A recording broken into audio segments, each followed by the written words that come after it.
안녕하십니까 조갑제TV 시청자 여러분, 저는 조갑제닷컴의 조셋별입니다. 오늘은 2019년 4월 9일 밤 11시 반을 가리키고 있습니다.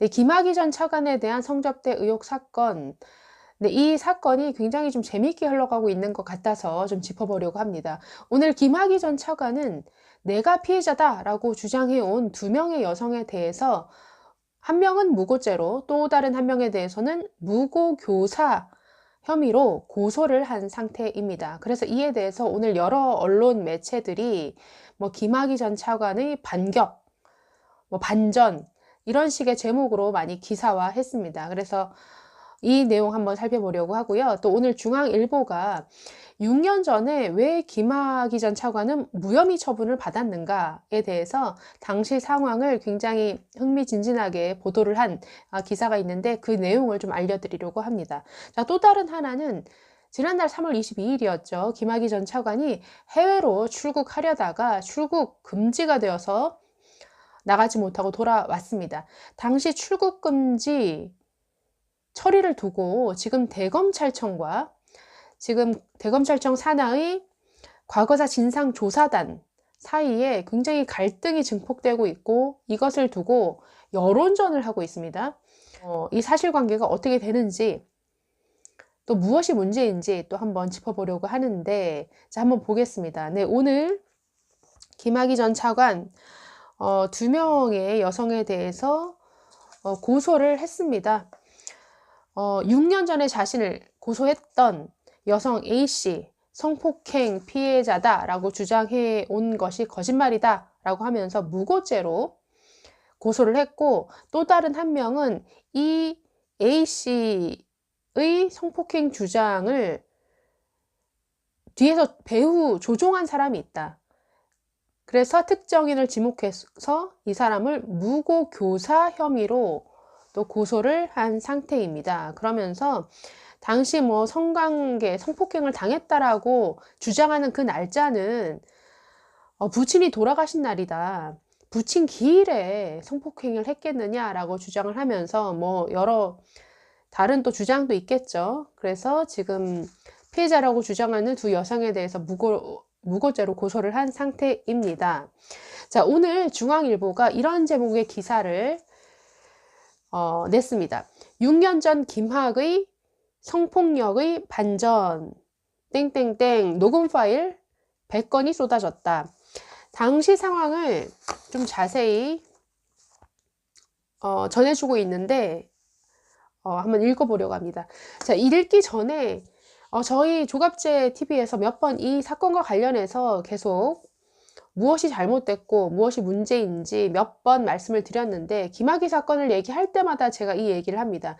자, 김학의 전 차관이 공직자로서 부적절한 처신을 한 것, 별로 사생활이 깨끗해 보이지 않는, 사생활이 조금 지저분해 보이는 윤중천이라는 건설업자와 가까이 지내면서 글쎄요, 술 접대를 받았는지 성 접대를 받았는지 밝혀진 것이 없기 때문에 단정할 수는 없지만, 어쨌든 공직자로서 부적절한 처신을 한 것에 대해서 옹호하고 싶은 마음이 전혀 없습니다.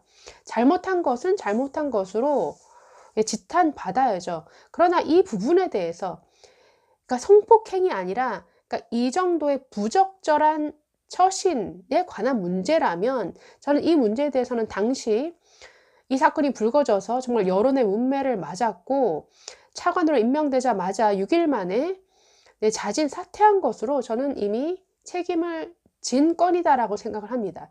자, 그러면 두 번째, 그렇다라고 해서 성폭행범이냐? 지금 모든 언론이 보도하는 것처럼 김학의 전 차관은 성폭행범이다라고 단정을 지어야 되느냐? 이것은 잘못되었다라는 거죠.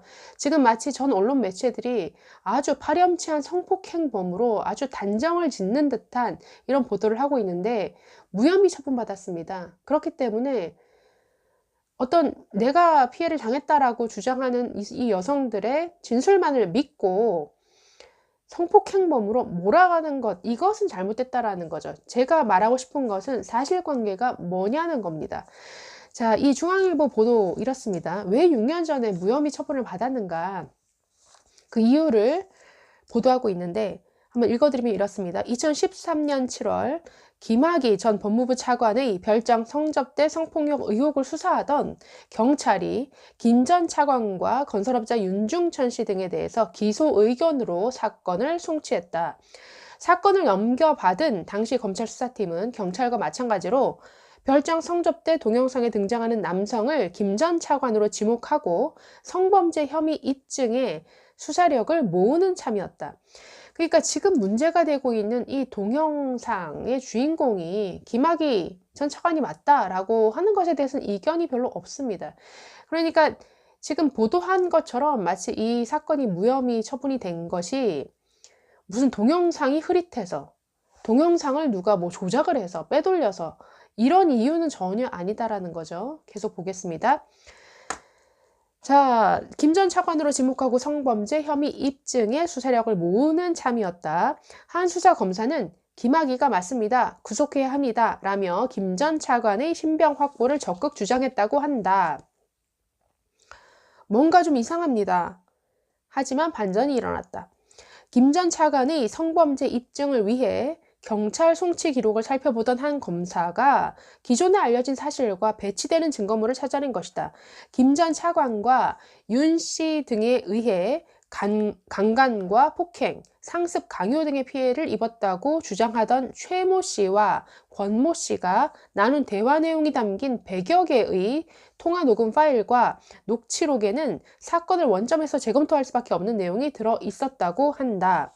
자, 이것에 대해서는 저희 조갑제TV에서 이미 말씀을 드렸습니다. 이 녹취록에 나와 있는 이 피해자들의 나눈 대화 내용들이 뭔가 이상하다라는 거죠. 도대체 피해자 맞는 거야?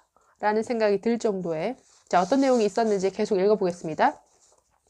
김학의 사건은 권 씨와 윤 씨가 2012년 말 맞고소전을 벌인 게 발단이 됐다. 자, 윤 씨 부인이, 그러니까 윤중천 씨죠. 윤중천 씨의 부인이 이 윤중천과 권 씨를, 여성 권 씨를 간통 혐의로 경찰에 고소하자 권 씨는 윤 씨에게 성폭행을 당했다며 맞고소했다. 이 건설업자 윤중천과 권 모 씨는 거의 내연 관계로 알려져 있습니다. 그리고 돈도 굉장히 많이 받아간 것으로 알려지고 있고요. 자, 녹취록에는 맞고소 과정에서 권 씨가 최 씨에게 윤중천을 엮어야 한다 면서 피해자를 두세 명 더 모아야 윤중천을 구속할 수 있다 라고 말한 내용이 들어 있었다고 합니다. 또 최 씨가 권 씨에게, 최 씨, 권 씨 다 피해자라고 주장하는 사람들이죠. 최 씨가 권 씨에게 이렇게 말합니다. 김 전 차관과 성관계를 하고 돈을 받은 게 있는데 그게 도움이 되느냐? 라고 말하는 대목이 포함이 되어 있다는 거죠. 그래서 당시 수사팀은 두 여성이 허위 진술을 위해 사전 모의를 했을 가능성을 포착하고 추가 수사에 돌입했다. 이후 최 씨가 김 전 차관과 윤 씨, 그러니까 윤중천 씨로부터 성폭행을 당했다고 주장한 시점인 2008년 3월 자신의 삼촌을 윤중천에게 운전기사로 소개해준 사실을 확인했다. 또 최 씨가 권 씨에게 이렇게 말합니다. 윤중천과 나는 돈 문제만 빼면 그냥 인간적인 관계다 라고 말하는 대화 내용. 그러니까 이런 것들 때문에 진술의 신빙성을 의심할 수 있는 정황들이 다수 확인이 됐다. 자, 그래서 지금 피해 당했다라고 주장을 하는 최 씨, 권 씨, 김 씨.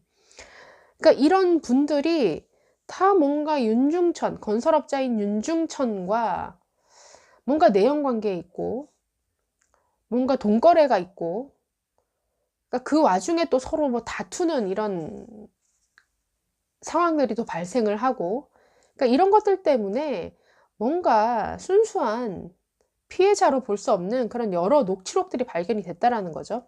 자, 계속 읽어보겠습니다. 수사팀은 김 전 차관과 윤 씨 등에 의해 성폭행 및 불법 촬영 등의 피해를 입었다고 주장한 이모 씨에 대해서도 진술의 신빙성이 부족하고 증거가 불충분하다고 판단했다. 당시 수사팀은 이 씨가 윤 씨로부터 명품숍 개업과 서울 역삼동의 전세 보증금 등 경제적 지원을 받았고, 또 이와 관련해 윤중천이 이 씨를 횡령건으로 경찰에 고소했을 당시에 경찰의 성폭행이나 폭행, 성접대, 강요 등의 진술을 전혀 하지 않았던 점을 들어서 이 씨의 진술의 신빙성이 없다고 봤다.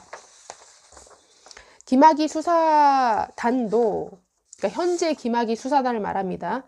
당시 정확히 남긴 녹취록 등을 넘겨받아 김 전 차관의 성범죄 관련 의혹을 원점에서 재검토하고 있다. 이 과정에서 수사단이 처음 사건을 인지해 수사를 벌였던 경찰의 부실 수사 정황에 대해서도 들여다볼 가능성이 크다라고 하고 있습니다.